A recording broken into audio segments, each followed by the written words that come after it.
you never really know about the people that you meet around you. It's like you don't know who is going to become like some sort of like superstar or stuff of that nature right here. So last year I was basically conducting these SAT classes for KYUEM, College Tunku UEM, and boom, suddenly then I met this one girl who came in super early, earliest person in the entire class. Are you really Malaysian? Just kidding. An incredible girl from Sarawak who showed you that even if you think that you don't have the finances, you don't have the opportunity to study overseas, the entire universe seems to be against you. Where there's a will, there's a way. So go ahead and watch the interview.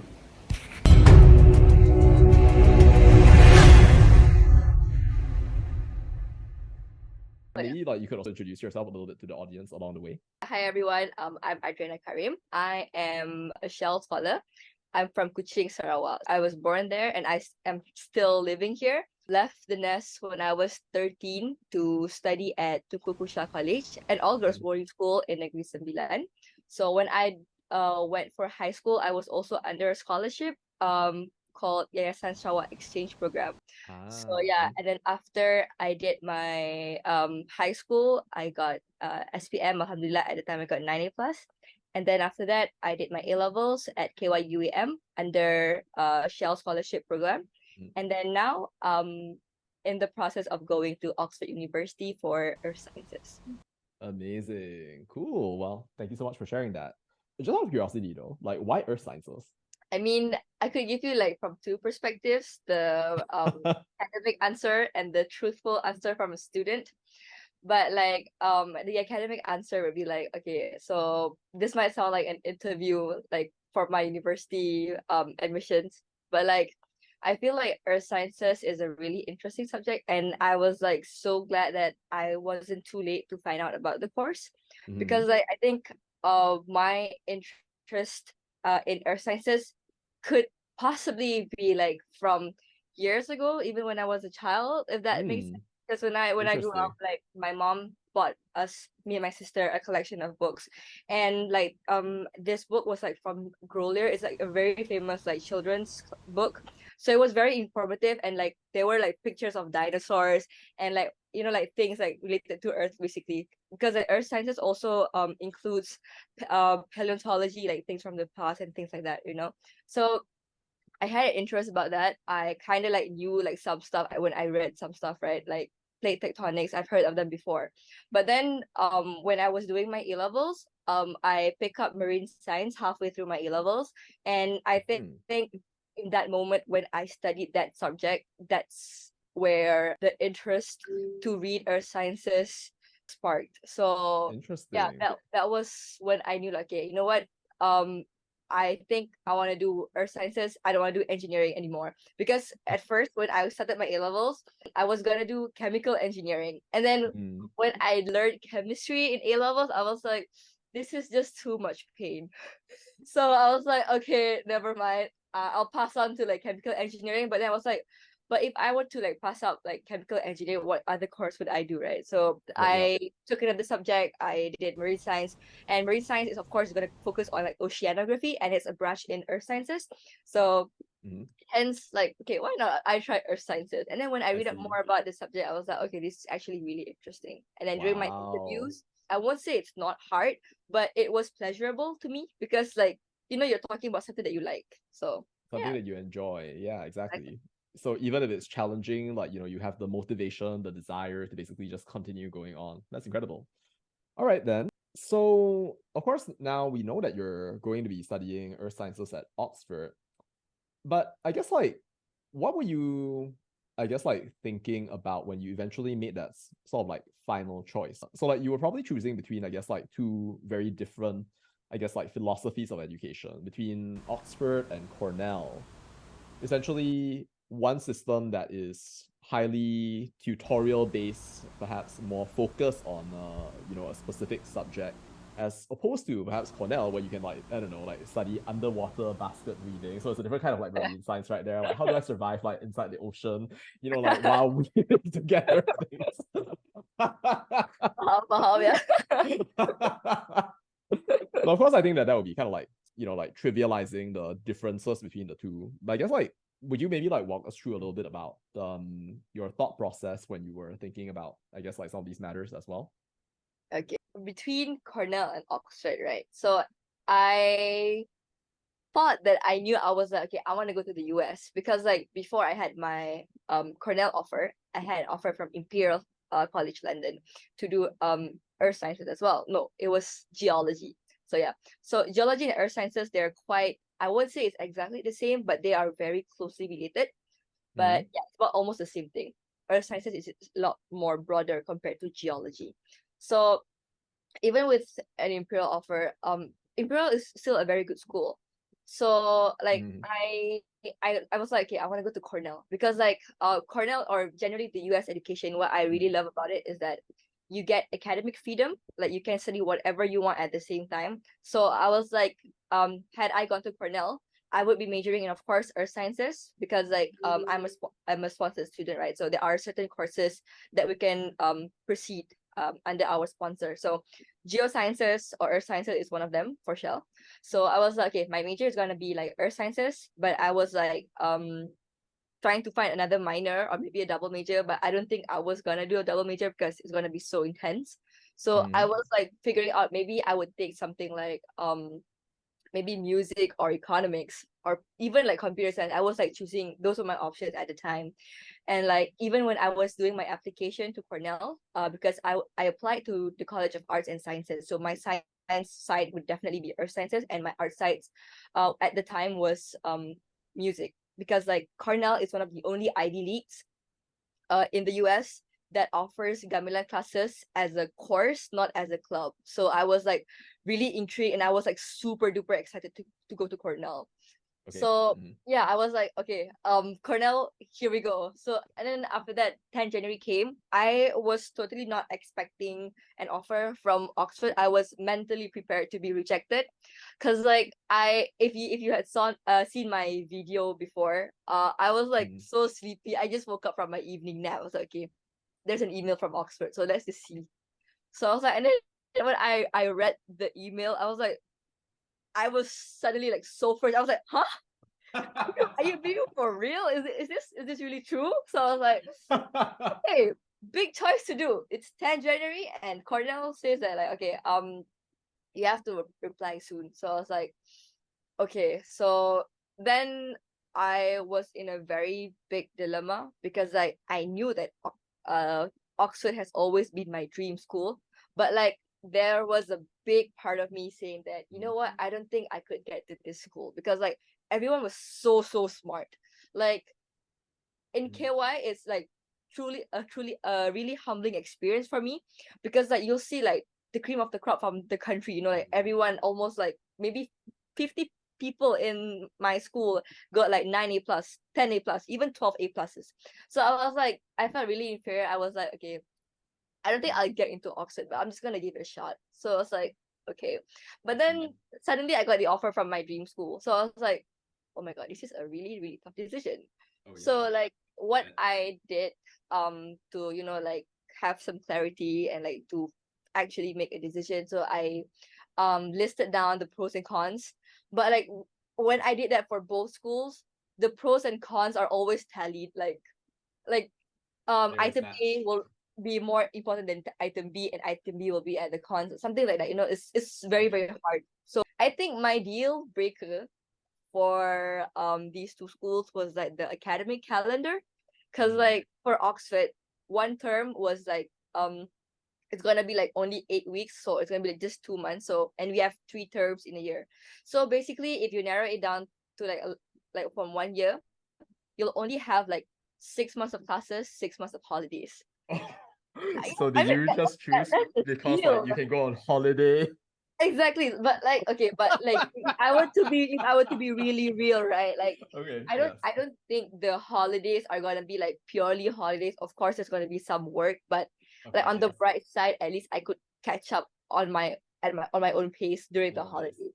And like 8 weeks is definitely going to be really rough because it's like so packed and like you have like maybe around 2-3 essays a week. That's gonna be like a handful. But then again, if you look at Cornell, it's an Ivy League, right? Like it's not gonna be any easier than Oxford. Like the stress level would be almost the same. But like Cornell, like when I look at the academic calendar, it's almost like any other US school. You have like between seasons, you have about like 1 week of break. So I was like, So I was like, okay, I think I want 6 months of holidays. And also Well, another bigger like deal breaker for me was like 4 years in the US, I'll be getting a bachelor's degree, but 4 years in the UK, specifically at Oxford, I'll be getting a master's of earth sciences. So I was amazing. like, okay, maybe I want to get a master's. Like even though like when I come back to Malaysia, that master's won't technically be a master's. The country would see it as a degree, but it's fine. At least I can just straight away do my PhD in the UK. So, but I don't Amazing. plan to do that Okay. yet. So things can change. I see. All right. Yeah. Well, I guess like how did your family, I guess, like react to your whole like process of dilemma? I mean, like it's a good problem to have, but like, it's also interesting to like know like, what you're going through during that time. Mm-mm. So of course, like when my family knew that I got Cornell, they were of course like happy, but at the same time they were like so sad because like US is so far away from Malaysia, and I live with my mother and also my grandparents. They've always been there for me. So like, and like I mentioned before, I've left the nest since I was 13. So I wasn't always at home. And like going further away from Malaysia, like the US, I don't think I'm gonna go back like every year Very because like tough. flight tickets Yeah, are so for sure. expensive, right? So they were like pretty sad about it. But then when Oxford offer came in, like It's they like it's were like nearer. super duper happy. They were like, "Oh my god, you get to the UK!" And I was like, "Oh, pergi lah UK anak." And I was like, "Okay, we'll see first." But I mean, So wholesome. they were trying to say like, "It's your choice." Because my family calls me Anna, So like, they were like, "Okay, it's your choice, and you can go. You decide whether you want to go UK or US. We believe in your Amazing. decision."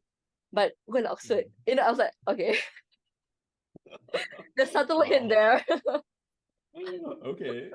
Well, it's certainly a little bit nearer at the very least, like not the whole like, Yeah. 24-hour flight thing right here. But Yeah. yeah. Amazing. Cool, cool, cool. All right. So then let's now, I guess, like move on into, I guess, like a question of like motivation.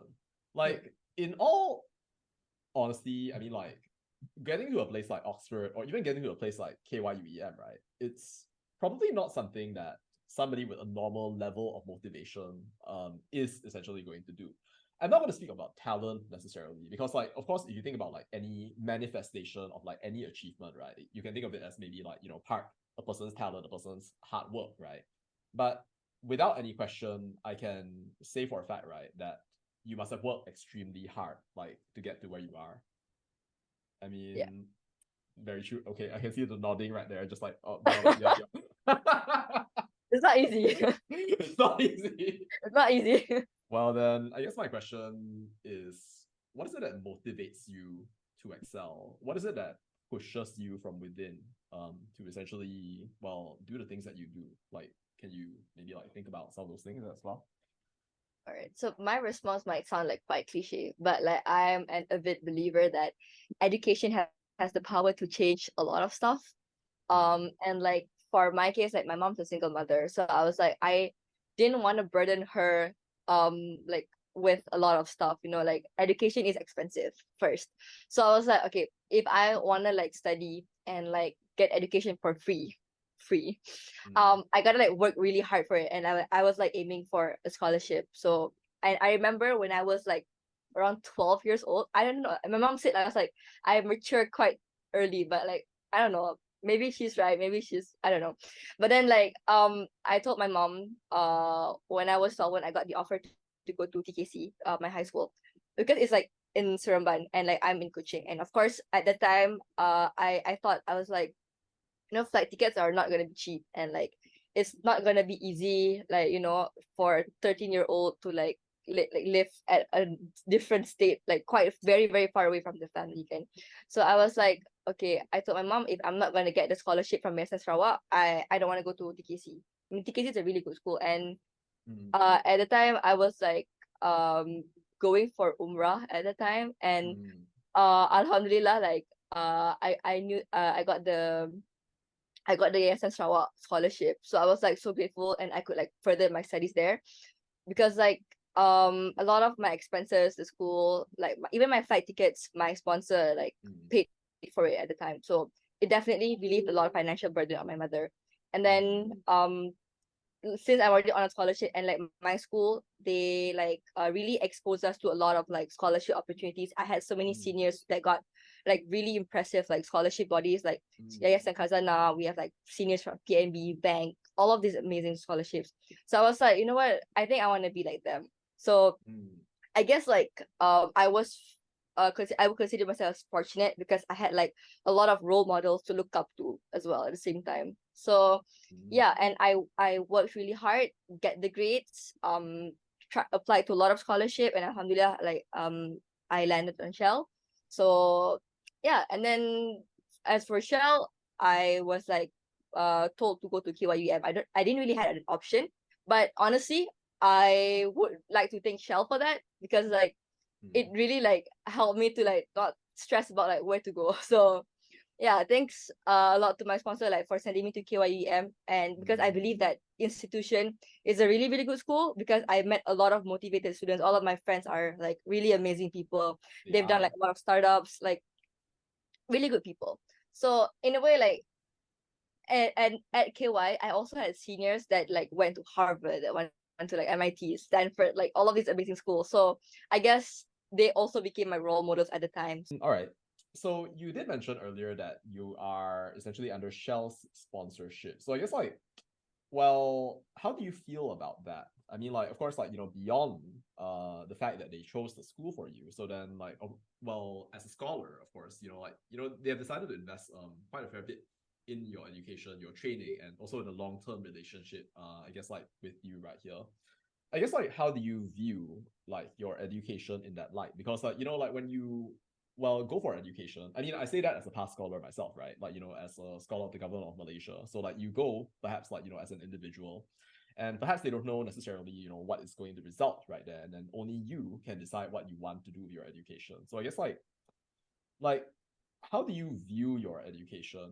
Okay, so for me, like being a scholar, of course you have like your pros being like, like you're in a way like branded, if I could say like that, because like, like if you're applying to like maybe internships or like yeah, usually like if you're applying for internships, right? Like of course, being labeled as a scholar, that would definitely give you the upper hand, like and I feel like that's like really like useful. But I have yet to apply internships myself, but like typically if I were to see like another scholar, I would like really look up to them, because like of course these people have been chosen, and these people are known to be like amazing in their own fields.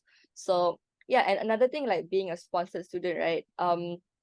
Like of course you get like the benefits of getting like the allowance and stuff, and being a Shell scholar, I am like and eternally grateful, because like the Shell board of trustees are really like supportive and understanding people, because like I mentioned before, I started KY as a chemical engineer applicant, but then halfway through my A levels I decided to change my course.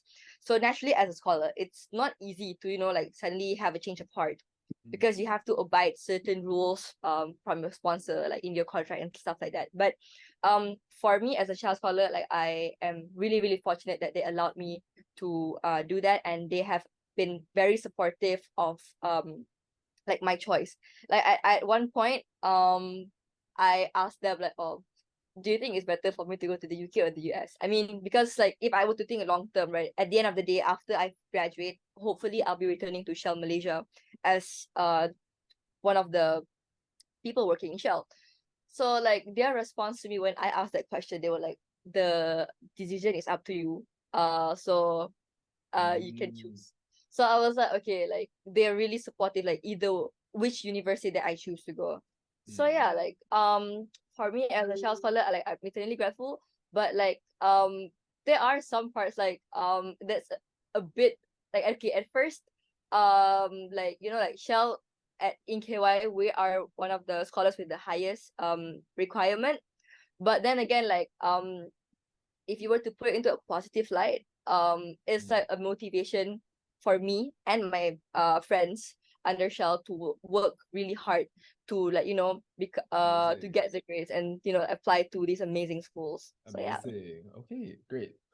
So speaking of education then, I guess as you think about like your education. So then how do you see that contributing towards, I guess, like your ability to make a difference? And I'd also like to kind of, well, contextualize that to the sort of like broader like fact that, you know, as a student who is from Malaysia, of course, like, you know, you are one of Malaysia's shining stars, like that is undeniable, right? How do you see, I guess, like your education potentially being able to help you to make a difference? Well, it's not necessarily just like in Malaysia, but like in the world in general. I don't know if you saw, by the way, Ashar's interview. If you haven't, actually, your fellow shells, do you see it by any chance? Yeah, okay, the first t-shirt you get from Princeton for free is a shirt that says, oh, your class name, so like my class of 2026, change the world. Like that is what they want you to do. I guess that's their mission. And I really want to like take that and make it my own as well. And how do you see, I guess, like your education impacting your, I guess, like ability to make a difference? And perhaps we could also extend that into a separate question of what kind of difference do you hope to make, I guess, through your education? Or what kind of difference do you hope to be able to make as a consequence of your education?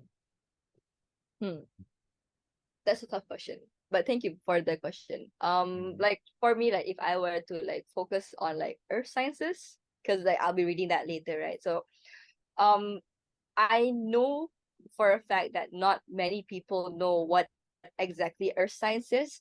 I mean, even for myself, I'm still trying to wrap around like what exactly is earth sciences, because like I guess people would like if I tell people like, oh, I'm gonna do engineering, people won't have any second question. They were like, okay, oh cool, you're doing engineering. Or if I say to other people like, oh, if you're gonna become a doctor, like, oh, okay, people know what exactly what your profession is, you know. But if I were to tell people I'm doing earth sciences, like to like make it easier for them, I just say like, oh, I'll be looking at rocks. That's like the easiest answer to like so that like, you know, like I don't have any other incoming questions. But like maybe I like to educate people like what earth sciences is, and like to show to other people that like, oh, you know, in this world, like there are so many other courses that you can pursue. Because like for me, if I were like if I turn back time when I was like an SPM leaver, I would have never thought that I would be taking this course, simply because I didn't know what exactly it is, and there's not much exposure to different kinds of courses we have in the world. So yeah, maybe that's one of the things that I would like to do, like to advocate what exactly is earth sciences. And like another thing is that I like to like tell other people that, you know, no matter what background you have, education is still accessible to you, and like, you know, like the sky is the limit. I'm one of the co-founders for Sarawak Student Initiative. So like we started it last year. So last year we had like an online platform to share with people, and our main audience at the time was mainly Sarawakians, but like we also welcome people from other parts of the country as well. So like we had an objective to like show to other people that there are so many scholarships that you can apply, so that, you know, like because scholarships, the aim is to, you know, like making sure that education, like money is not a problem for you if you want to further your study. So we did that, and then like this year we alhamdulillah we scaled it up a bit, and there were like so many people who came. We had like 4 different venues. We had one in Kuching, Cebu, Bintulu, and also Amiri. So like Pardon me, are you talking about a specific event or about like the organization that I co-founded, and like we had events that were sharing the same thing, but like okay, different people. So like we like, you know, because like most of us, like me and my friends, we are like scholars. So for the time being, what we can do like to give back to the community is to like, you know, share to other people what we know about scholarships. So yeah, like if I were to share like what I wanted to do with my education also now, I'm currently like sharing to people what scholarships there is in this country and how to apply and how to ace them. Incredible. So, well, all right. I guess like maybe like one final question, if you don't mind. Yeah, sure. I guess like what is your motivation for wanting to give back? Because like you know, I could have asked you a more vague question about like, oh, you know, like what's your goal, you know, like what kind of cause you want to contribute to, but you clearly have a very evident cause right here. And of course, like we do know that you have a motivation, or you had a motivation perhaps to want to excel in your education, to perhaps like relieve the financial burden from your family. But what is it that motivates you to give back to your community? And I guess like, do you feel that this feeling extends like just to Malaysia, or do you feel that it extends like somewhere beyond that as well? For me, like all of the successes as of now that I have, I believe that it's not entirely mine, because like no one is ever self-made. Like everyone is community made. So I feel like it would be so selfish of me to keep all of it to myself. So like I like to share that success with people by giving back to the community, if that answers the question. All right. Well, thank you so much. It was wonderful, and I am confident that, well, whether it is that you had gone, like whether it had been Cornell or perhaps, well, to Oxford, which is of course your dream school. Again, congratulations on that. That yeah, I'm confident that you will thrive. I hope so too. Yeah. All right. Well, thank you All so right. much. Are there any I guess like last things that you'd like to share? Maybe like pieces of advice, or perhaps like maybe you have a project that you want to share as well? Oh, the project that I have at the moment, okay, I am one of the managing directors for UCAS Lab. So if the viewers here are applying to the UK this year, you can definitely subscribe to our services, where well, if you we are currently having our self-paced cohort, so you have access to recordings, like 10 sessions of recordings about like how to like craft the perfect personal statement for the UK universities. And like my piece of advice I like to share to everyone is that life will be tough and rough. So like, and there are times that like, you know, there's so many things going on, so many priorities of the same urgency. But I want to remind you guys to like also take care of yourself, and to, you know, self-reward after every even the smallest accomplishments that you've done, to keep yourself motivating. So yeah. Okay, amazing. Thank you so much, Adriana. No It problem. was Thank a you so wonderful much interview. for inviting me.